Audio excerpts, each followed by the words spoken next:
ये आज जो एक और नया सवाल है, क्वेश्चन नंबर 4, जो कि 2018 में आया हुआ first year physics in board में।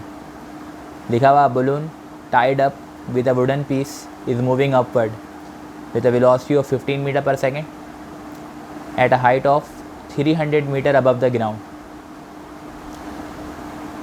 The wooden piece is detached from the balloon. How much time will it take to reach the ground. तो ये सवाल जो है बहुत एक इम्पॉर्टेंट सवाल है, जो कि सन 2018 में आया हुआ है। और इसी तरीके के सवाल जो है वो हेलीकॉप्टर से रिलेटेड भी हैं, जो आपके बुक में मौजूद हैं। तो ये सवाल अभी हम सॉल्व करेंगे और उसको देखेंगे कि ये किस तरीके से सॉल्व हो रहा है।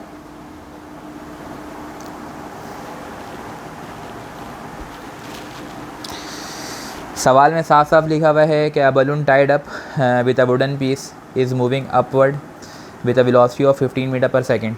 एक बलून जो है उसके साथ जो एक वुडन पीस को बांधा हुआ है, जो कि ऊपर की तरफ जा रहा है with a velocity of 15 metre per second. उसकी इनिशियल वेलोसिटी बता रहा है कि 15 मीटर पर सेकेंड से जा रहा है at a height of 300 metre above the ground. और ज़मीन से जो उसकी ऊंचाई है वो कितनी है, 300 मीटर है। तो आपसे क्या कह रहे हैं, the wooden piece is detached. अचानक से ये हुआ कि जो वुडन पीस है वो उससे अलग हो गया, टूट गया, धागा टूट गया। और वो वुडन पीस जो है बलून से के धागे से टूटने के बाद वो ज़मीन की तरफ आता है। तो आप बताइए, how much time will it take to reach the ground. तो उसको ज़मीन पर पहुंचने में कितना टाइम लगेगा।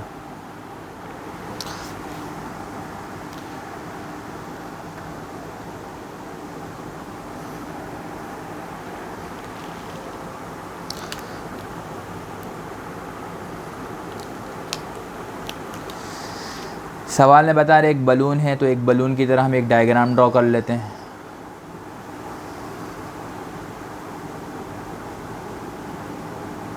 सपोज़ कर लेते हैं ये हमारे पास एक बलून है, उससे एक धागा है और उस धागे के साथ एक वुडन पीस है। ठीक है, ये जो अपवर्ड की तरफ इसकी मोशन है with an initial velocity of 15 metre per second. ये बलून ऊपर की तरफ जा रहा है with velocity of 15 metre per second at a height of 300 metre above the ground. और इसकी जो ऊंचाई है ज़मीन से, वो हाइट कितनी है, वो हाइट बता रहे 300 मीटर अबव द ग्राउंड। अचानक से क्या हुआ, ये जो धागा है यहाँ से डिटैच हो गया, टूट गया, अलग हो गया। तो ये जब नीचे की तरफ आएगा, ये वुडन पीस, ये जब ज़मीन की तरफ आएगा, सही है ना, जब ये ज़मीन की तरफ आएगा, टूवर्ड दी अर्थ आएगा, तो आपसे पूछ रहे हैं बताइए कितना टाइम लेगा आने में, से कितना टाइम लगेगा। तो इस तरीके के सवाल में हम याद रखेंगे सबसे पहले कि बलून की जो मोशन है वो अपवर्ड डायरेक्शन में, ठीक है ना। तो according to the Newton first law of motion या according to the law of inertia, every body in the universe continue the state of rest और move with uniform velocity until and unless it is acted upon by external and unbalance force. अगर कोई object motion की हालत में है तो वो motion की हालत में ही रहेगा, ठीक है। तो यहाँ पर जो बलून है उसकी जो डायरेक्शन ऑफ मोशन है वो अपवर्ड डायरेक्शन में है। तो न्यूटन का लॉ कह रहा है, लॉ ऑफ इनर्शिया, कि मोशन में है तो इसके साथ जो ऑब्जेक्ट अटैच होगा वो भी मोशन में ही रहेगा। मतलब बताने का मकसद ये है कि ये बलून जब यहाँ से डिटैच्ड होगा, बलून के साथ की जो वुडन पीस है जब ये डिटैच्ड होगा, इस पॉइंट को मैंने नाम कह दिया पॉइंट नंबर ए, ठीक है। ये जो पॉइंट ए है, जब ये यहाँ से बलून से जो वुडन पीस है डिटैच्ड होगा, तो डिटैच होने के नतीजे में ये फ़ौरन से नीचे की तरफ नहीं जाएगा, ये फ़ौरन से नीचे की तरफ नहीं जाएगा, ये ड्यू टू इनर्शिया पहले जाएगा ऊपर की तरफ यूँ, और ये ऐसे फिर नीचे की तरफ आएगा। ये बात समझ में आ रही है क्यों ऐसा होगा, क्योंकि ये इसकी जो मोशन है वो अपर डायरेक्शन में है, ये ऊपर की तरफ जा रहा है। जब ये ऊपर की तरफ जा रहा है, जैसे ये मार्कर है, इसको मैं ऊपर लाते हुए छोड़ूंगा तो पहले मार्कर कहाँ जाएगा, ऊपर, फिर नीचे की तरफ आएगा। तो ठीक इसी तरीके से जब आप बस से उतरते हैं, चलती हुई बस से जब आप उतरते हैं, तो उसमें ये होता है आपको बस के साथ मोशन में रहना पड़ता है, आगे चलना पड़ता है, दौड़ना पड़ता है, स्पीड उसी स्पीड से जिस स्पीड से बस चल रही है। अगर आप ऐसा नहीं करेंगे तो एक्सीडेंट का खदशा है, गिरने का खदशा है। तो इनर्शिया को फॉलो करना पड़ता है। तो यहाँ पे यही नेचर अप्लाई हो रहा है, यही रूल अप्लाई हो रहा है कि जब ऑब्जेक्ट यहाँ पर डिटैच्ड होगा तो वो फ़ौरन से ए पॉइंट से डायरेक्ट ग्राउंड की तरफ नहीं आएगा, ठीक है। वो पहले कहाँ जाएगा, पॉइंट ए से पहले पॉइंट बी की तरफ, और इस पॉइंट बी से वो कहाँ आएगा, ऐसे वापस आएगा नीचे की तरफ। तो पहले जाएगा पॉइंट बी पर ड्यू टू इनर्शिया, फिर आएगा नीचे की तरफ। तो ये जो पॉइंट आएगा, ये वाला पॉइंट, इसको हम बोल रहे हैं मैक्सिमम हाइट। क्या बोल रहे हैं हम, मैक्सिमम हाइट। आपको ये हाइट कितनी बता रहे हैं, ये हाइट जो है वो हमारे पास कितनी है, 300 मीटर, ये जो हाइट है। तो आप ये बात नोट करो कि अगर यहाँ से ये डायरेक्ट गिरता नीचे की तरफ तो एक ही टाइम आता है इसमें, क्योंकि बॉडी यहाँ से नीचे की तरफ जाती तो इसमें एक ही टाइम आता हमारे पास। लेकिन यहाँ पे जो सीन क्रिएट हो रहा है वो ये हो रहा है कि बॉडी ए से पहले कहाँ जा रही है, बी की तरफ, और बी से फिर नीचे आएगी। तो इसका मतलब यहाँ पर जाने के लिए एक टाइम चाहिए होगा T1 मैक्सिमम हाइट पर जाने के लिए, और जब बॉडी यहाँ से नीचे की तरफ गिरेगी तो उसके लिए टाइम होगा T2, और टोटल टाइम किसके बराबर होगा, हम T1 जो ऊपर जाने में लगेगा मैक्सिमम हाइट में, और इसके साथ जो टाइम नीचे आने में लगेगा वो होगा T2, इन दोनों को ऐड करवाएंगे तो हमारे पास टोटल टाइम आएगा। तो आपको यही बताना है कि बताइए ये जो वुडन पीस है कितनी देर में वापस आएगा, ये हवा में कितनी देर तक रहेगा। तो जैसा कि आप डायग्राम में देख रहे हैं कि पहले बॉडी ए से बी की तरफ जाएगा, फिर बी से ये ग्राउंड की तरफ यानी कि पॉइंट सी की तरफ वापस आएगा। तो आप इस बात को नोट करें कि जब पॉइंट ए पर वो डिटैच्ड होगा तो उस टाइम हाइट कितनी है, 300 मीटर। अब ये यहाँ से और ऊपर की तरफ जा रहा है, तो ये वाली जो हाइट है, ये वाली जो हाइट आ रही है एक एक्स्ट्रा हाइट है, तो ये हमें बताना पड़ेगा ये हाइट भी कितनी है, क्योंकि इस हाइट को बताए बगैर हम सेकंड टाइम नहीं निकाल सकते।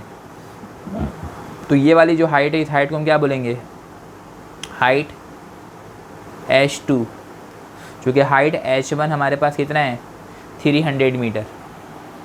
तो आपको क्या क्या निकालना पड़ेगा, एक टाइम T1 निकालना पड़ेगा पॉइंट ए से बी का, फिर आपको एक हाइट निकालना पड़ेगा ए से बी की जो हाइट होगी वो हाइट आप निकालेंगे फॉर अपवर्ड मोशन के लिए। यहाँ पर बॉडी की जो डायरेक्शन है वो अपवर्ड है, और अपवर्ड जाने के लिए हम जो जी लेंगे वो क्या लेंगे, negative, because the motion is against the earth. फिर उसके बाद इस मैक्सिमम हाइट से जो बॉडी है वो नीचे की तरफ आएगी, जब नीचे की तरफ आएगी तो हम जी क्या ले लेंगे, पॉजिटिव का, क्योंकि because motion is towards the earth. इस मैक्सिमम हाइट पर यहाँ पर जो हमारे पास बलून है उसकी स्पीड कितनी गिवन है, 15 मीटर पर सेकेंड। तो जब बलून की स्पीड 50 मीटर पर सेकेंड है, जब ये वुडन पीस इससे डिटैच होगा तो इसकी स्पीड भी सेम होगी, वो कितनी होगी, 15 मीटर पर सेकेंड ही होगी, ठीक है। तो आपको इसकी इनिशियल स्पीड पता है, initial speed is 15 metre per second. ये speed with respect to the time, जब बॉडी ड्यू टू इनर्शिया ऊपर जाएगी तो मैक्सिमम हाइट पर जाने के बाद इसकी स्पीड हो जाएगी फाइनल वेलोसिटी, जो कि क्या हो जाएगी, 0 फॉर अपवर्ड मोशन के लिए। और इसी मैक्सिमम हाइट से जब बॉडी नीचे की तरफ आएगी तो इसी पॉइंट पर मैक्सिमम हाइट पर इसकी जो इनिशियल वेलोसिटी होगी फॉर डाउनवर्ड मोशन के लिए वो भी क्या हो जाएगी, 0। तो अपवर्ड मोशन मैक्सिमम हाइट पे फाइनल वेलोसिटी 0, चूँकि इनिशियल तो 15 मीटर पर सेकेंड है। अब कोई भी ऑब्जेक्ट नीचे कैसे आएगा, इस बात को ज़रा समझो। यहाँ से बॉडी है, फेंका गया 15 मीटर पर सेकंड से इस मार्कर को ऊपर की तरफ, तो ये एक मैक्सिमम हाइट पे जब जाएगा तो मेरे हाथ से जब ये मार्कर छूटेगा at the point of projection, इसकी वेलोसिटी मैक्सिमम होगी। ये वेलोसिटी मैक्सिमम होते होते मैक्सिमम है, अब ये ऊपर जाते जाते इसकी velocity decrease decrease decrease decrease decrease decrease decrease, maximum height पर जैसे ही पहुँचेगी वहाँ पर इसकी फाइनल वेलोसिटी क्या हो जाएगी, अपवर्ड के लिए 0, और वहीं से धड़ाम से ही नीचे की तरफ आएगा। जब ये नीचे की तरफ आएगा तो इस पॉइंट के ऊपर नीचे आने के लिए थोड़ी देर के लिए रुकेगा, तो नीचे आने के लिए यहाँ पे इनिशियल वेलोसिटी क्या हो जाएगी, 0 हो जाएगी। तो यही बात यहाँ पे समझाने की कोशिश की गई है कि जो बॉडी इनिशियल पॉइंट ए से बी की तरफ गई तो वहाँ पे फाइनल वेलोसिटी 0, और बी से नीचे की तरफ आ रही है तो डाउनवर्ड मोशन के लिए इनिशियल वेलोसिटी भी हम क्या लेंगे, 0 लेंगे। तो हम यहाँ पर ज़रा डायग्राम हम बना चुके हैं, इसको ज़रा हम देखते हैं कि ये किस तरीके से होगा गिवन में। पहले लिख देते हैं फॉर अपवर्ड मोशन के लिए, फॉर अपवर्ड मोशन,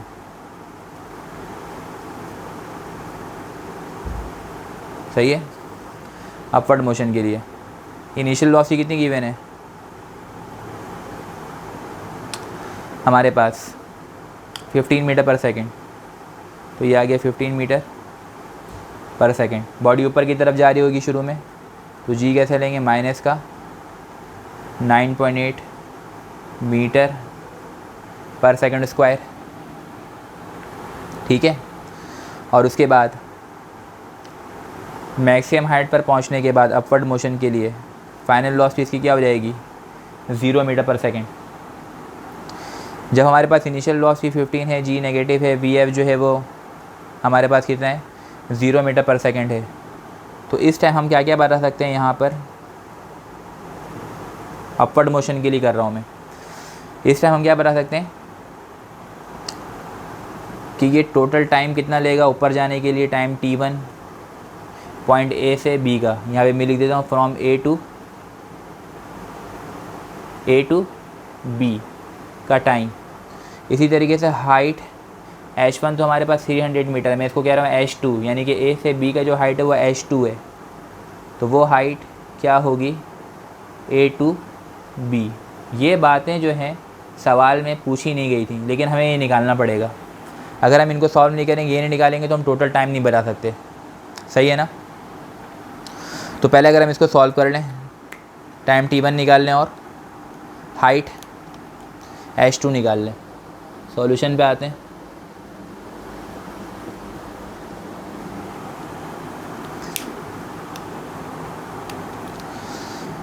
t1 निकालने के लिए, फॉर t1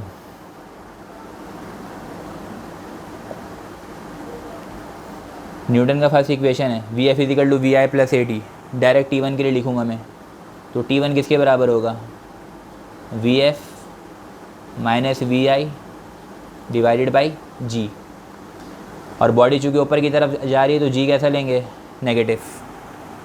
ये बात क्लियर है। टाइम t1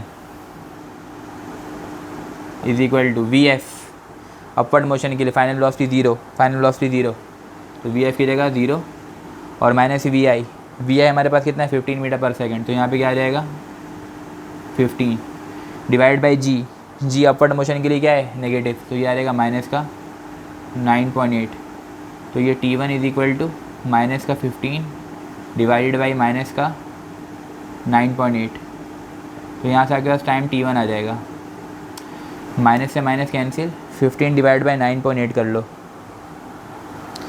चूँकि क्लासेस में न्यूमेरिकल सॉल्व करवा रहा होता हूँ तो ये सारे काम बच्चे ही कर रहे होते हैं, अब सारी सॉल्विंग मैं ही कर रहा हूँ यहाँ पे, तो इसमें थोड़ा सा टाइम टेकिंग काम होता है। ये क्या लिखा हुआ है, 15 डिवाइडेड बाई 9.8, 1.530 1.530। बस ये याद रखें कि डेसिमल के बाद 3 डिजिट ले लिया करें एक्यूरेट आंसर लेने के लिए। क्या आएगा सेकंड में, तो ये टाइम हमारे पास क्या आ रहा है, टाइम t1, तो ये टाइम कौन सा है, this is the required time. ये एक रिक्वायर्ड टाइम है, कहाँ से कहाँ का, from point A to B, A से बी पे जाने में जो टाइम लगा वो ये है, जो एक एक्स्ट्रा फासला है, जो एक एक्स्ट्रा टाइम लग रहा है, सही है। क्यों लग रहा है, ड्यू टू इनर्शिया। अब हमने टाइम निकाल लिया ए से बी का, अब सिमिलरली इसी तरीके से हम क्या करेंगे, सिमिलरली हम टाइम मालूम कर लेंगे, हाइट मालूम कर लेंगे from a to b. Similarly for height from a to b, उस हाइट को हमने क्या बोला है, h2, ठीक है। वो हाइट क्या है, ए टू बी की हाइट क्या है, h2। तो इसमें अगर मैं फार्मूला लगा दूँ, h is equal to v i t minus का हाफ जी टी स्क्वायर, और टाइम कौन सा होगा इसमें, t1, क्योंकि ए से बी का जो टाइम है वो t1 है। आपके पास ये वाली जो हाइट है वो हाइट क्या हो जाएगी, h1, तो h1 is equal to v i, 15 metre per second है, तो 15 टाइम t1 हमारे पास कितना है, 1.53, तो ये आ गया 1.53 माइनस का हाफ और g की जगह 9.8 और t1 का स्क्वायर, तो 1.530 का स्क्वायर, ये हो जाएगा 1.530 का स्क्वायर। तो जब आप इसको हाइट 1 को कैलकुलेट करोगे तो 15 मल्टीप्लाई बाय 1.53, इसको कर लो सिंपल। 15 मल्टीप्लाई बाई 1.53, 22.95, 22.95, ये हो जाएगा 2 1 2, ये 2 4.9, ठीक है। तो ये माइनस का 4.9 और 1.530 का स्क्वायर मल्टीप्लाई करना है। तो पहले हम क्या कर लेंगे, 1.530 का स्क्वायर कर लेंगे, 30, ये आ रहा है 2.3409। इसको मल्टीप्लाई करवा देंगे हम किससे, 4.9 से, 4.9, ये आ रहा 11.47, ये आ गया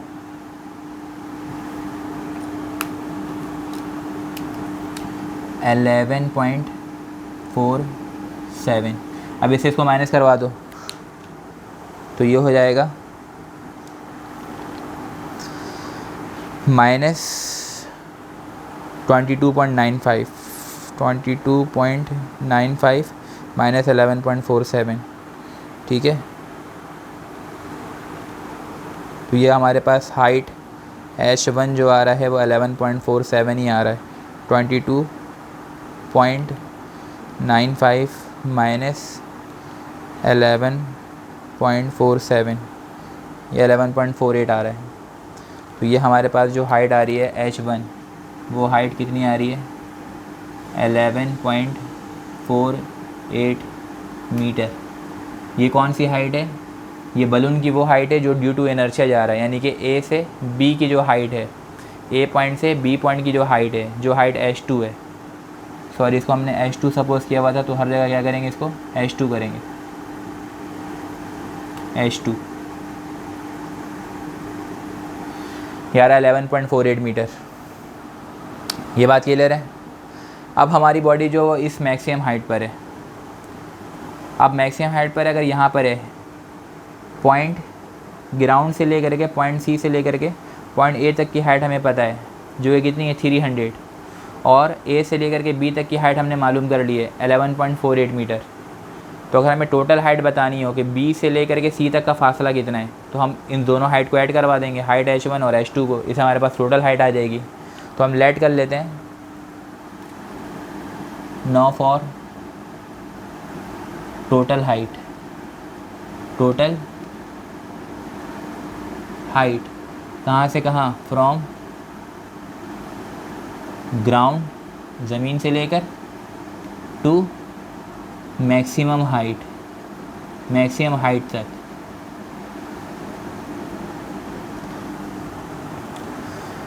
ठीक है, ग्राउंड से लेकर के मैक्सिमम हाइट तक की हाइट आ जाएगी। क्या करेंगे, दोनों हाइट को ऐड करवा देंगे, H1 और H2 को। तो लेट कर लेते हैं, let H be the total height, ठीक है। तो ये क्या हो जाएगा, H इज इक्वल टू, दोनों हाइट को ऐड करवा देंगे, H1 प्लस H2। तो H is equal to, H1 कितना है हमारे पास 300 और H2 कितना है हमारे पास 11.48। इस दोनों हाइट को ऐड करवा दो तो 311.48 मीटर, ये टोटल हाइट आ रही है। सही है, this is the total height 311.48। अब ये पता लग रहा है कि हमारी बॉडी जब मैक्सिमम हाइट पे गई तो ज़मीन से लेकर के ये ऊंचाई हमारे पास ये है।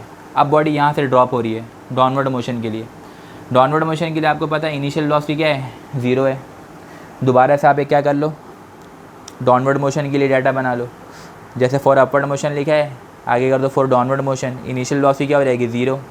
ग्रेविटी क्या ले लेंगे हम, पॉजिटिव का 9.8 मीटर पर सेकंड स्क्वायर। सही है, और आपको बताना क्या है, टोटल टाइम ऑफ फ्लाइट। तो अब यहाँ से हम T2 मालूम करेंगे, T2 मालूम करेंगे और उसमें पहले टाइम को ऐड करवा देंगे तो टोटल टाइम आ जाएगा। तो यहाँ पर ये बात समझना ज़रूरी है कि इतना एक्स्ट्रा काम हम क्यों कर रहे हैं, वो इसीलिए कर रहे हैं कि बलून डायरेक्ट नीचे नहीं गिरेगा ड्यू टू इनर्शिया। पहले from the point of detached it will go due to inertia to the maximum height, point a से पॉइंट बी की तरफ जाएगा, फिर वो नीचे की तरफ आएगा। तो इसीलिए हमें क्या करना पड़ेगा, पॉइंट ए से बी का टाइम भी मालूम करना पड़ेगा, जो हमने किया है, ठीक है ना, 1.530 सेकंड आया।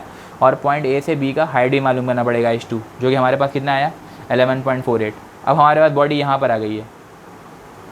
अब यहाँ से बॉडी जाएगी नीचे की तरफ, जब नीचे की तरफ जाएगी तो उसको टाइम t2 लगेगा, फिर पहले वाला टाइम और ये वाला टाइम ऐड करवा देंगे तो टोटल टाइम आ जाएगा। तो इस सवाल में आपको टोटल टाइम ही कैलकुलेट करके बताना था। बात समझ में आ गई है। अब t2 के लिए काम करते हैं, for t2, know for t2। अगर हम t2 के लिए जाएं तो क्या हो जाएगा,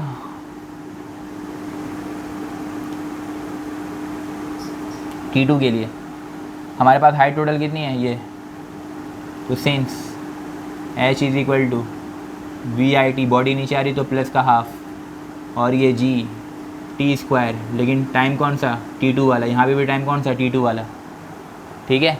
अब हाइट टोटल कितनी है 311.48 इज इक्वल टू VI। यहाँ पे देखो बॉडी नीचे आ रही है, इनिशियल लॉस भी क्या होगी 0, नीचे आने के लिए इनिशियल लॉस भी 0, तो VI की जगह 0 मल्टीप्लाई बाई T2 तो हमें पता ही नहीं, चलो वैसे ही छोड़ दो, और ये प्लस का हाफ, और ये जी की जगह क्या आएगा 9.8 T2 का स्क्वायर, यही तो मालूम करना है, तो T2 का स्क्वायर वैसे का वैसे। यहाँ पे बचा 311.48, ये से मल्टीप्लाई होकर 0 हो जाएगा, ये 9.8 को 2 से डिवाइड करवा दो तो ये हो जाएगा 4.9, और ये T2 का स्क्वायर, ठीक है। अब ये हो गया 311.48 इज इक्वल टू 4.9, T2 का क्या होगा स्क्वायर। बात क्लियर है ये। अब 4.9 उधर मल्टीप्लाई और नीचे क्या हो जाएगा, डिवाइड हो जाएगा, तो ये हो जाएगा T2 का square is equal to 311.48 divided by 4.9, इनको डिवाइड करवा दो।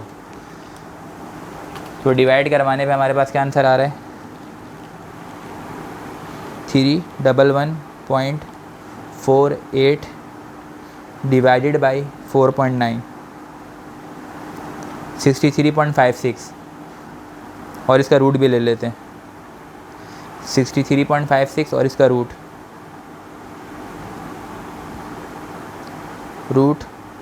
63.56 7.97।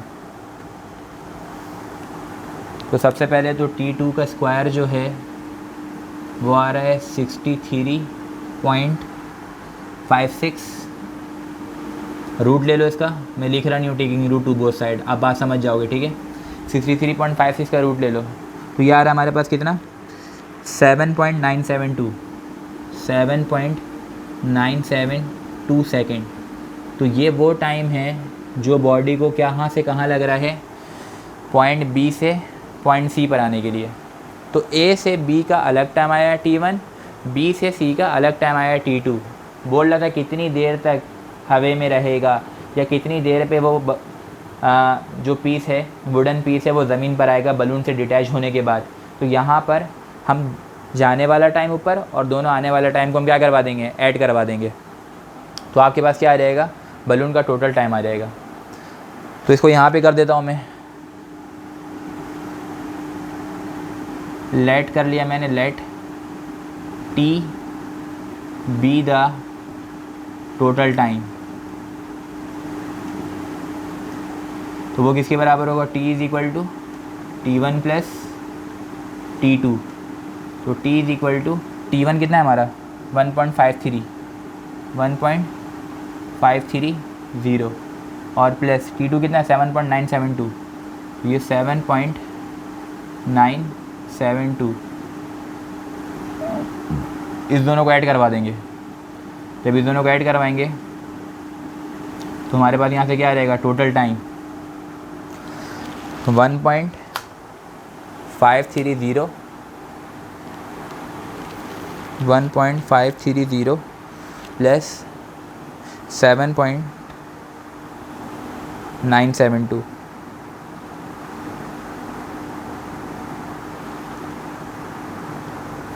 9.502। तो दोनों को ऐड करवा के हमारे पास आंसर कितना आ रहा है 9.502। तो ये आंसर आ गया हमारे पास 9.502 सेकेंड। तो ये आ गया हमारे पास टोटल टाइम कि बलून जो हवे में रहेगा या सॉरी वो वुडन पीस जो हवे में रहेगा या फिर वुडन पीस को ज़मीन पर आने में जो टाइम लगेगा वो टोटल टाइम कितना लगेगा 9.502 सेकेंड। तो जाने का टाइम, ये बलून ऊपर जा रहा है, डिटैच हुआ तो ऊपर जाएगा फिर नीचे आएगा, तो पहले जाने का टाइम निकालना फिर जाने की हाइट निकालना, बॉडी मैक्सिमम हाइट पर आ जाएगी। मैक्सिमम हाइट पे ऊपर जाने के लिए फाइनल वेलोसिटी 0 और नीचे आने के लिए इनिशियल वेलोसिटी 0, चूँकि रेस में आएगा थोड़ी देर के लिए फिर नीचे आएगा, इनिशियल वेलोसिटी 0, फिर कैलकुलेशन करना, जाने का टाइम T1 निकालना, आने का टाइम T2 निकालना, दोनों टाइम को ऐड करवा देना। तो आपके पास क्या टाइम आ रहा है 9.502 सेकेंड। तो ये एक इंपॉर्टेंट सवाल है। इस तरीके के सवाल जो है आपकी एक बुक एक्सरसाइज में भी शामिल है। प्रॉब्लम नंबर मेरे ख्याल में 3.2 या 3.3 होगा, आप उसको चेक करिएगा। वहाँ पे बलून की जगह बस क्या है, हेलीकॉप्टर है। सेम सवाल है, ठीक है ना। तो यही सेम कंडीशन, सेम तरीका अप्लाई होगा, सेम मेथड अप्लाई होगा और वो सवाल आपका हल हो जाएगा।